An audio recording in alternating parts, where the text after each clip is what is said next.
Fala premiado, sejam muito bem-vindos a mais um Pode Evoluir, podcast onde a gente ensina vocês tudo sobre trade marketing, sobre campanhas promocionais, sobre marketing, e hoje a gente está trazendo a Vitória aqui para falar de um assunto muito importante também, que é a parte de growth de marketing. Então, apresentando a vocês a Vitória. Vitória, ela é Head de Marketing da B Canton, empresa do mercado imobiliário, e antes disso ela passou 10 anos no Itaú Unibanco, onde ela construiu uma carreira em marketing digital e Martech até chegar a coordenadora de produtos digitais. Liderou campanhas para 6 operações internacionais do banco e foi PO da rentabilização de canais não logados. Isso aí. Boa. Belo currículo, hein? Boa. E hoje o nosso tema é do banco ao imobiliário. Parece quase o jogo, né? O que muda no growth quando o ciclo de venda é longo. Então, Vic, seja muito bem-vinda. Obrigada. E Vic, começando então, você fez 10 anos no Itaú, de estagiária a coordenadora de produtos digitais. Perfeito. Em que momento você percebeu que marketing tinha virado uma disciplina de produto e dados e não só mais assim campanhas? Perfeito.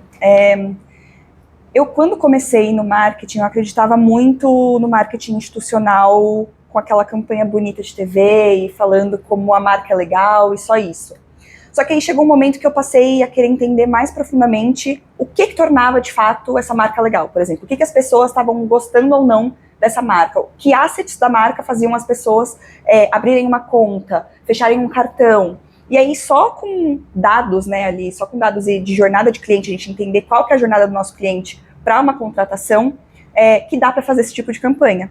Então, quando eu virei essa chave e vi que não é só falar que, olha, o Itaú é muito bonito, a gente tá no Rock in Rio, mas o que fez levar até o Rock in Rio? Então, por que a gente tá em cada lugar? Por que tem um cartão específico para jovens? Aí eu comecei a ver como o marketing era uma parte muito importante do ciclo de vida mesmo de um consumidor. Então, basicamente, eu parei de olhar o produto em si e passei a olhar o que os clientes gostariam de ver ali nas nossas campanhas. Legal. É bem para aproximar mesmo a marca, né? Exatamente. Realmente... Exatamente. Pô, legal. Você foi PO da rentabilização dos canais não logados do Itaú. Explica para quem é de fora, né, o que é esse ativo e por que ele virou uma alavanca de receita. Perfeito. O que são... Primeiro vamos falar de canais, assim, né? Quando a gente fala de canais, principalmente de banco, tem basicamente 2. Os logados, então o seu internet banking, o seu aplicativo, tudo que você precisa de uma autenticação ali, para de fato logar, por isso que é um canal logado. E o canal não logado é o site institucional que a gente tem. Então, seja desktop ou mobile, enfim, isso indifere, mas é tudo que não precisa de um login para acontecer. E aí, como que a gente conseguiu rentabilizar isso, né? Então, não foi só colocar um botão de contratação, por exemplo, numa landing page ali de crédito. Foi de fato entender com cada jornada o que a gente podia primeiro oferecer para não clientes, sem ser só abertura de conta, então desde financiamento, renegociação, tudo que a gente podia oferecer de fato para pessoas que ainda estavam pesquisando, e a gente poder se posicionar ali como um player forte, e também para os nossos clientes entenderem e simplificar assim, a jornada dele ao clicar num botão. Então antes, o site ele era exclusivamente institucional. Então eu falava que eu era o Itaú e eu tinha crédito, mas não falava onde contratar, como que podia ser feita essa análise mesmo do crédito, ou mesmo de um cartão. A partir do momento que a gente mapeou todas essas jornadas e viu como trazer isso para o canal não logado, a gente simplificou muito a contratação. Então, só de adicionar ali, acho que growth também é muito isso, né? Experimentar e ver que às vezes uma coisa muito simples assim dá muito certo. Só da gente colocar um botão nas páginas de contrate agora e levar para uma tela de login quando precisava, quando a gente identificava que a pessoa era cliente, já assim, facilitou muito, muito mesmo a contratação e a navegação dessa pessoa. Então parece uma coisa boba, assim, meio óbvia, mas realmente assim, foi uma virada de chave para a gente conseguir ter essa rentabilização que a gente chamou de canais não logados. E como era algo que não existia um baseline. O baseline era 0. Eu não sabia quantas pessoas iam de fato contratar ali no não logado. Só que quando a gente viu, né, e aí acho que também um dos pilares do growth de fato esse teste, só testar primeiro ali com, assim, tinha muito acesso mesmo na página do Itaú, era um site muito, muito, muito acessado. Então quando a gente começou a perceber, putz, o que a gente pode fazer com esse volume de acesso, separar uma fatia disso e testar para ver se daria certo colocar esse botão, a gente viu que sim e começou a expandir para todos os produtos e ali, até chegar ali 100% da base. Legal. É profundo esse negócio, não fazia a menor ideia. Muito. Porque, tipo, pra mim, sei lá, a pessoa entrou no site porque quer, sei lá, alguma conta já é alguma mais objetivo e não. É realmente uma ciência, assim, por trás, que envolve marketing, o produto, o pessoal de Digital Analytics, pra gente conseguir, de fato, assim, mapear quantas pessoas estão clicando nesse botão, para onde que tá levando, se tem alguma tela de erro no meio. Então, é realmente tudo mapeado para conseguir melhorar, de fato, a experiência dos clientes. Legal. Você melhorou tanto o cara que não é, quanto o cara que já é cliente, né? Exatamente. Faz toda a diferença. Faz. Porque às vezes você abre um site, você fala, puta, que saco, vou ter que olhar isso aqui, ou se tivesse ali, nossa, contar, entre no app para contratar. Tipo, até a pessoa abriu o app, se ela quisesse ver no app, ela já entraria no app, se já é cliente, baixa sabe? o app pra, cara, não perdeu o cliente. Perdeu, exatamente. Legal. Exatamente. Tem muita marca que não tá trabalhando isso, né? Precisa melhorar essa experiência com mesmo. Certeza, com certeza. E nesse projeto, qual experimento mais moveu o ponteiro e qual foi a maior aposta que não funcionou? Perfeito. Acho que de mover ponteiro, eu vou contar como que a gente, na verdade, dá uns passos para trás, assim, né? Acho que growth é uma especialidade do marketing que pode ir para muitos lugares. E o growth pelo growth não fala nada, né? Muita gente às vezes só fala que o growth é a mídia, porque você está vendo ali diariamente o que está alavancando ou não, troca, enfim. Mas acho que uma das maiores alavancas de growth é a personalização. Quando a gente começou com esses testes, primeiro era de fato ver se o botão funcionava. Quando a gente viu que sim, e que as pessoas gostavam, a gente passou a personalizar, então, para quem era cliente ou quem não era cliente, o que estava mostrando. Então, por exemplo, você quer um crédito, e você tem pré-aprovado de crédito no Itaú. Na base do Itaú consta que o Guilherme tem ali um crédito. E você entra na página de crédito do Itaú. Quando você entra, isso já vai estar customizado para você. Então, já vou te mostrar no main banner qual que é o crédito que você tem aprovado. Obviamente sem valores, porque é sensível, mas deixar alguns easter eggs assim de, simule agora o seu financiamento de veículo. Então, a gente passou a, de fato, entender quem eram os clientes, já com todos os dados que a gente tinha, assim, que realmente é uma base de dados muito grande, tem que trabalhar isso. Então, a partir do momento que a gente começou a personalizar, as coisas começaram a ficar melhores ainda. Como eu falei que antes não tinha um baseline, porque a gente não fazia isso, quando a gente primeiro colocou o botão, esse baseline passou a existir. Então, a gente comprovou, assim, que além de colocar o botão personalizando, assim, fazendo clusters nem era, assim, algo one-on-one, né? Adoraria conseguir fazer isso, mas é muito difícil. Mas só de fato de criar esses clusters, assim, de, putz, a pessoa não tem pré-aprovado, o que eu vou mostrar para ela se ela aparecer numa página de crédito? Ou a pessoa tem um pré-aprovado de empréstimo pessoal, já consegui ir mudando essa experiência, já deu um super resultado, assim, a gente viu que realmente personalização é uma alavanca muito forte do growth. Porque o cara já olha e fala, é o que eu precisava. Exatamente. Né? Aí o cara não fica com aquela jornada tentando achar. Exatamente. E aí do que não deu certo, assim, eu acho que, não vou nem trazer um case específico, mas eu acho que nem tudo precisa ser personalizado numa granularidade específica, assim, sabe? Acho que todo mundo se empolga quando começa a fazer teste, quer fazer teste de tudo e querer provar um ponto, mas dependendo do tamanho da sua base, talvez não precise. Se tem uma base muito pequenininha, testa, vai com todo mundo e vê o que acontece, sabe? Assim, não precisa ficar com preciosismo, principalmente num ambiente, né, que era o Itaú, que é muito cilado, assim, tem muitas áreas, muita gente olhando para a mesma coisa, porque de fato mexe com o dinheiro das pessoas, não precisa ser assim. Tem coisas que podem ser mais ágeis e não ficar com tanto preciosismo, sabe? Porque senão você acaba perdendo o timing do teste.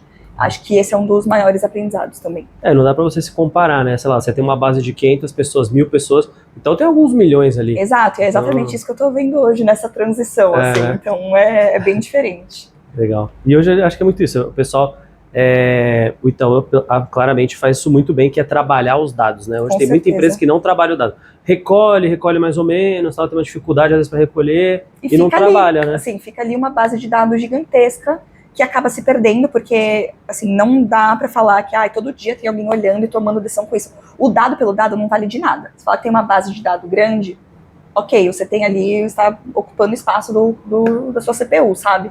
Mas a partir do momento que você toma a decisão com os dados, aí é quando ele fica valioso. Você analisa e trabalha em cima disso. Né? Boa.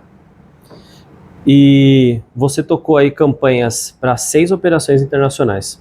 O que funcionava no Brasil e que não se traduziu para Argentina, Chile, Colômbia? Basicamente tudo, assim, eu posso muito falar, diferente. É muito diferente. Eu olhei muito para a parte de marketing digital mesmo, então já começa com o tamanho do time. Quando a gente olhava operação Brasil, tinha assim 4, 5 pessoas para cada pedacinho de marketing, sabe? Assim, então, marketing institucional, você vai ter uma diretoria de marketing institucional com 200 pessoas. Marketing digital é uma superintendência focada nisso. Quando a gente foi para os países, é uma realidade bem diferente, porque eram equipes bem mais enxutas, então o marketing inteiro eram 4 pessoas, e aí chegava eu lá querendo falar de marketing digital, querendo aplicar tudo que eu sabia do Brasil para uma equipe de 4 pessoas. Eles me olhavam e falavam, tá bom, claro, a gente vai fazer. E obviamente não faziam. Então até aprender isso também foi um processo, porque não dava para simplesmente ser um Ctrl-C, Ctrl-V. Tanto de campanhas mesmo, porque cada mercado, né, tem o seu estilo e o Itaú é de um tamanho em cada um desses países. O Itaú não tem a mesma força na Argentina do que tem aqui no Brasil, por exemplo. Então, até as campanhas de marca tinham que ser muito diferentes, né? Muito mais de reconhecimento, das pessoas entenderem o que era o Itaú nesse país, diferente daqui, que todo mundo sabe o que é o Itaú, e também de operação mesmo, assim. Então, a gente tinha que tomar muito cuidado com a forma que a gente ensinava as pessoas que estavam ali, porque o mercado de digital era muito diferente, assim, o Brasil estava anos-luz na frente, assim, o Brasil como um todo mesmo, de marketing digital e de campanha de mídia, assim, é muito mais tecnológico mesmo do que a gente via nos outros países, assim. Então, foi um trabalho de formiguinha, assim, até para entender o que funcionava em cada um desses países. E aí não era uma fórmula de bolo, eles ficavam até bravos com isso, se a gente queria colocar todos os países numa mesma sala e falar, olha, agora vocês fazem assim. Porque não é que é diferente no Brasil, mas vai ser igual nessas outras 6 operações. Muito pelo contrário. Cada um tinha o seu estilo, cada um tinha os seus SLAs também, assim, cada time tinha uma responsabilidade, então não dava para ser esse Ctrl-C, Ctrl-V. Então isso também foi um mega aprendizado, assim, mídia de performance, por exemplo, na Argentina, assim, não ia funcionar na Argentina e no Uruguai, não ia funcionar da mesma forma daqui. Sim. Então às vezes valia investir esse tempo e dinheiro, talvez, num evento, chamando os clientes, fazendo algo mais focado para redes sociais. Então foi realmente repensar, assim, quase em 6 marcas distintas de Itaú. Legal. Eu acho que até como uruguaio falando assim, Itaú, por exemplo, você pega Itaú no Uruguai. O que tem de cliente aqui, acho que em uma agência é o Uruguai inteiro lá. Exatamente. Tipo, a população inteira do Uruguai. Exatamente então, isso. É bem diferente. É muito diferente. Legal. E depois de 10 anos em banco, o que te fez aceitar liderar marketing em uma empresa do setor imobiliário? Isso é uma ótima pergunta. Depois que eu passei 10 anos no Itaú, eu decidi, assim, que era um momento de pausa e reflexão para ver o que eu queria nos meus próximos 10, 20 anos de carreira.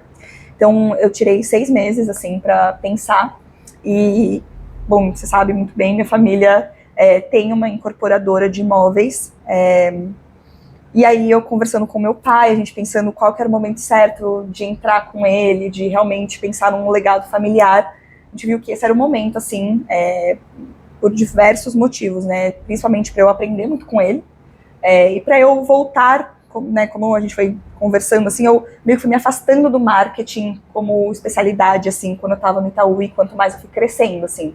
E eu sentia muita falta disso. Legal. Então, ter a oportunidade de liderar um marketing muito diferente de tudo, assim, que eu já trabalhei, além de eu também conseguir aportar muito, principalmente nessa parte de digital, de produtação, de teste, eu também vou aprender muito. Então, eu acho que esse foi o meu principal motivador, assim, da quantidade de coisas, assim, que eu posso aprender diariamente tocando um marketing, uma indústria que eu não conheço, assim, eu estou conhecendo agora. Então, isso que está sendo muito gostoso e foi por isso que eu aceitei. E é bem peculiar, assim, bem específico, muito, né? Muito, assim. Principalmente a nossa maior parte da operação está no ABC, então de fato conhecer quem está ali, como que as outras empresas também se comunicam com os clientes, como que a gente vai se posicionar mesmo em um mercado que, né, querendo ou não, dizem que já está saturado, mas ainda tem muita coisa para explorar, sabe? Principalmente nessa parte de marketing, não ficar aquele marketing de construtora meio carne de vaca, assim, que todo mundo faz, sabe? Sim. Eu busco sempre me diferenciar, eu acho que meu pai também, quando ele construiu a incorporadora, pensou muito nisso, em como que ele poderia fazer diferente. Inclusive o nosso slogan é pensando diferente, fazendo a diferença, e acho que é realmente isso que a gente faz todos os dias na Decanton. Então eu brinco que eu dei uns passos para trás, assim, de aprendizado para poder realmente começar do zero, assim, e aprender e me reconectar com o marketing que eu não tinha noção de como que era. Legal. É um desafio novo. Muito, muito bom. Boa. E aí, nessa mudança, né? O que você achou que você ia levar do Itaú para Becanton e aí você descobriu que na prática não rolava? Talvez boa parte das coisas. Eu acho que principalmente, assim, essa parte de volume, assim, no Itaú era muita coisa ao mesmo tempo, era, assim, tudo era muito, sabe, tudo era, então, eu acho que na Becanton hoje isso é diferente, assim, eu tenho muito mais controle de entregar as coisas com mais qualidade, assim, do que quantidade, sabe? Uhum. E eu cheguei no mood de querer fazer tudo diferente, de, nossa, vamos mudar tudo, vamos, nossa, reconstruir do zero a marca, e aí eu fui vendo que na verdade não é assim, que dá pra sentar, esperar, estruturar, ver o que faz sentido. Então acho que esse tá sendo o meu maior aprendizado, assim, dia a dia, e meu time também me ensina muito, porque eu vim dessa escola mais acelerada mesmo, né, assim, Itaú é assim. Eles, calma, Vicky. Exatamente, então é isso que eu tô mais aprendendo, assim, acho que é a questão da velocidade, nem de entrega, assim, porque como a gente está numa empresa menor, as coisas de fato saem mais rápido, porque eu não tenho milhões de áreas para aprovar. Exato. Mas é mais a questão da quantidade mesmo, assim, de volume de coisas. Entendi. Não, e também você quer, às vezes você querer colocar muita coisa, a própria empresa não está preparada para isso. Exatamente. Você fala, gente, não faz sentido, não encaixa. Exatamente. Né? Então eu estou escolhendo muito, assim, as minhas batalhas e onde eu vou colocar mais esforço até do time, assim, onde a gente vai parar e pensar mais do que sair fazendo tudo, assim, e ficar com um monte de pratinho, sabe? Isso Sim. definitivamente não combina lá. Muitas vezes quando você pega uma empresa menor, claro que a gente está comparando com o Itaú, né? Mas assim, quando você pega qualquer empresa é menor. Qualquer empresa é menor. Mas assim, quando você pega uma empresa menor em relação a isso, né? Às vezes até mais desafiador do que o próprio Itaú, né? Porque Super. Você já está meio que estruturado, então é meio que... É diferente, né? É super diferente e é diferente também do começo, meio e fim.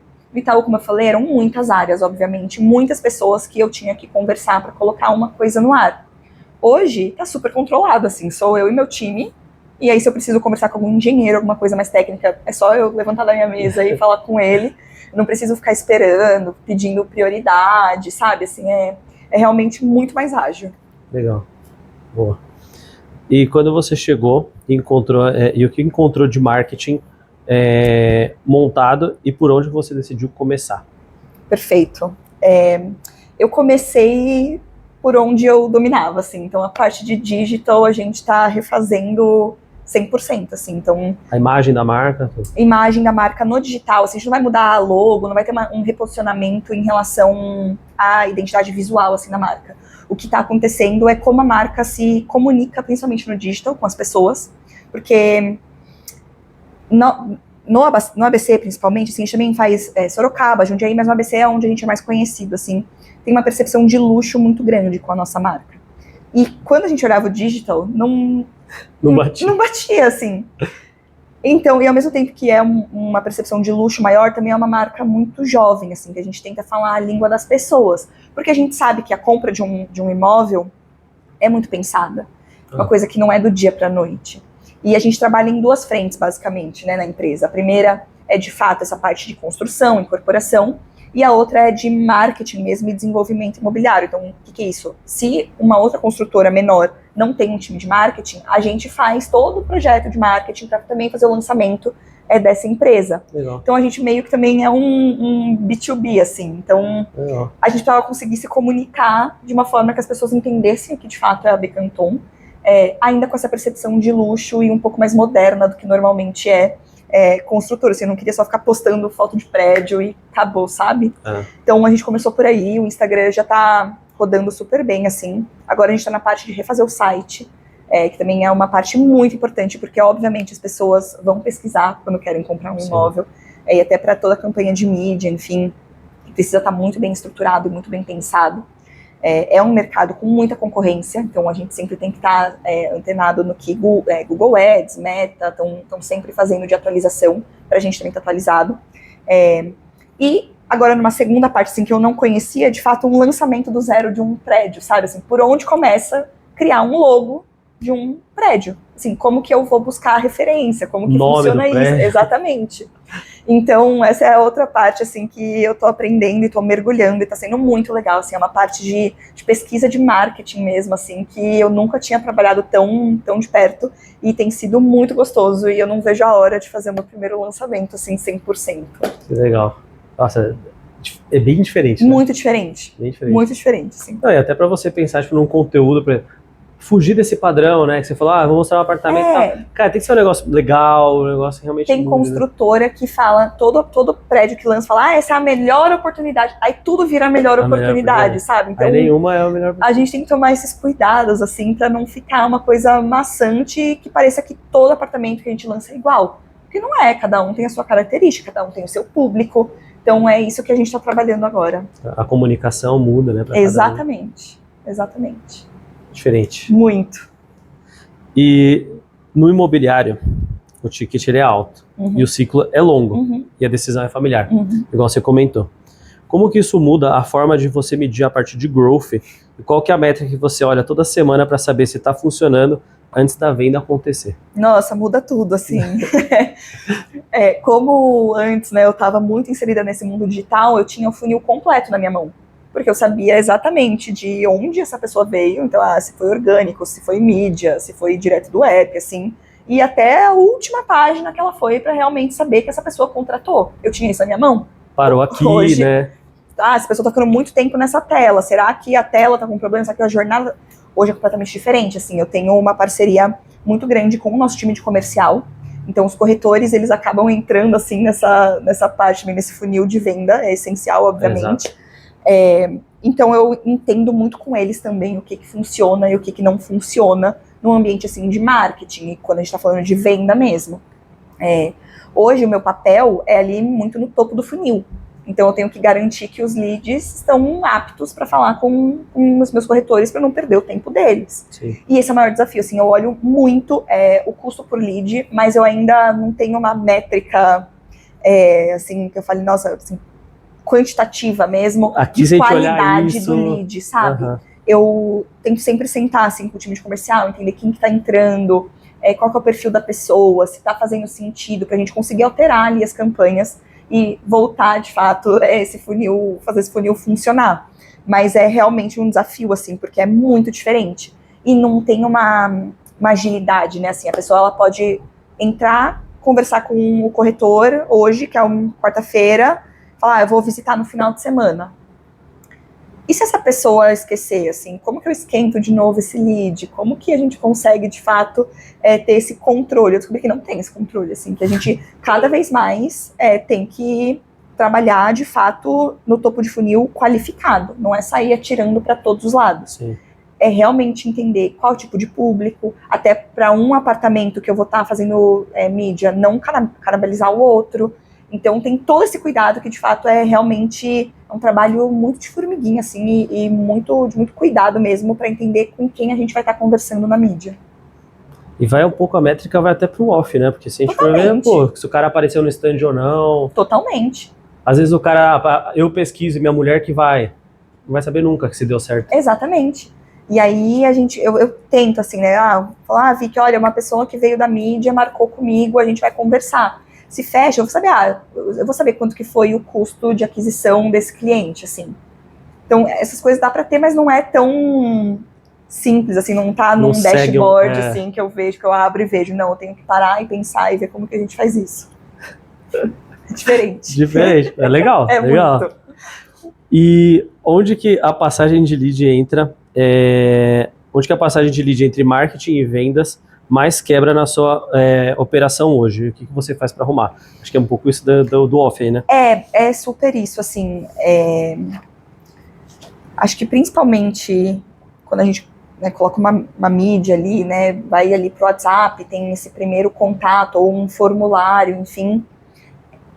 Tem muito lead que, assim, ou a pessoa começa a falar, não responde nunca mais, e aí eu fico no pé, assim, o pessoal do comercial fala, fala com eles, vai. Chama, liga. Chama, sabe, vai que a pessoa, sei lá, assim,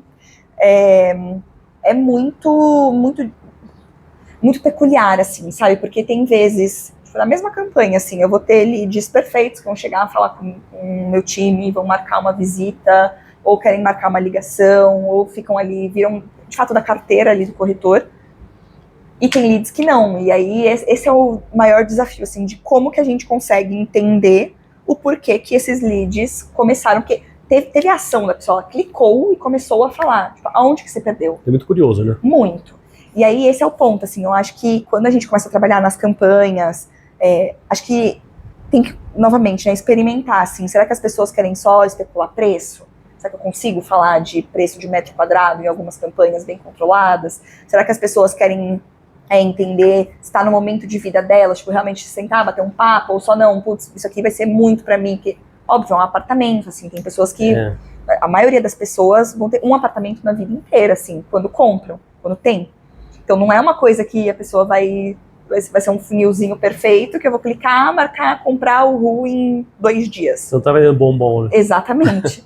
Então é bem desafiador, assim, a gente aprende, eu aprendo muito com o time comercial, acho que eles também aprendem assim comigo, porque eu sou meio chata, assim, pra subir campanha, eu acho que eu brigo com eles também, porque eu falo, gente, assim, a gente não pode ter preconceito com os leads que entram, sabe, assim, mesmo se for parecer ruim, assim, tipo, falar, a pessoa só tá especulando, vai, entendeu, a gente nunca sabe. Tem que tentar. Exatamente. Porque às vezes você olha e fala, não, esse aqui não vai comprar, é o que compra, Exatamente. E o que tava muito engajado, nada a ver. Exatamente. Exatamente. Lead não é uma coisa fácil. Não é. E pra gente finalizar, qual que é o desafio de growth que você precisa destravar nos próximos 12 meses? E o que ainda falta para chegar lá? Perfeito. Eu acho que previsibilidade é um bom ponto, assim. Lead é um negócio muito imprevisível e acho que as próprias mídias também são imprevisíveis, muito por conta de IA, assim. Então, cada vez que eu subo uma campanha na Meta, por exemplo, tem uma coisa nova e começa a entregar de forma desenfreada. Eu falo, gente, mas eu nunca... Nem cliquei aqui. Assim, como assim, entendeu?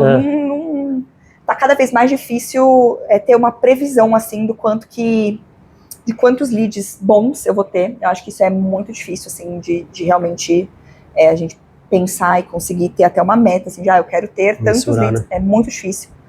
E eu acho que é isso que eu quero trabalhar cada vez mais, sabe? E isso só se faz, de fato, com tempo e com uma base legal de dados. Então, cada campanha que eu subo, mesmo que não seja um super sucesso, assim, tipo, nossa, nenhum lead veio bom. Vai ser bom pra mim, porque eu vou entender por que esses leads não foram bons, sabe? Dá pra negativar esse pessoal. Exatamente. Tira, né? Então, acho que essa questão da previsibilidade é o que mais, assim, tira meu sono, sabe? Hoje, como que eu posso trabalhar de forma melhor. E acho que tem um outro ponto também, que é a própria IA, né, que trouxe bastante, assim, agilidade para as campanhas, trouxe muita coisa, mas eu acho que ainda não substitui 100%, por exemplo, um corretor meu que vai sentar e falar com o cliente. Talvez num topo de funil, ainda trabalhando num topo de funil mesmo, e ainda estou pensando em um teste, como que eu consigo trazer isso para a Decanton, para fazer pelo menos um primeiro filtro. Para qualificar aquela pessoa, tirar o curioso. Exatamente. E acho que isso pode super me ajudar nessa questão de previsibilidade para eu entregar para o meu time de comercial leads realmente mais qualificados, para não serem eles as pessoas a fazerem esse filtro, sabe? Sim. Então acho que no mais é isso. Que legal, legal. Bom, Vicky, agradecer a sua presença. Eu que agradeço. Eu sempre falo, tem alguns podcasts que são especiais aqui, a gente sempre fala, olha, quem ganha é quem assistiu, né? Então fica uma aula aí. Eu acho que hoje a gente traz um tema bem diferente, que pega ali um pouco de banco, mas também falando da questão imobiliária. Então, acho que para quem é de imobiliária, tem muito que aprender com ela. Então, Vicky, só tenho que agradecer aí mais uma vez a sua presença. Eu que agradeço a oportunidade. Obrigada.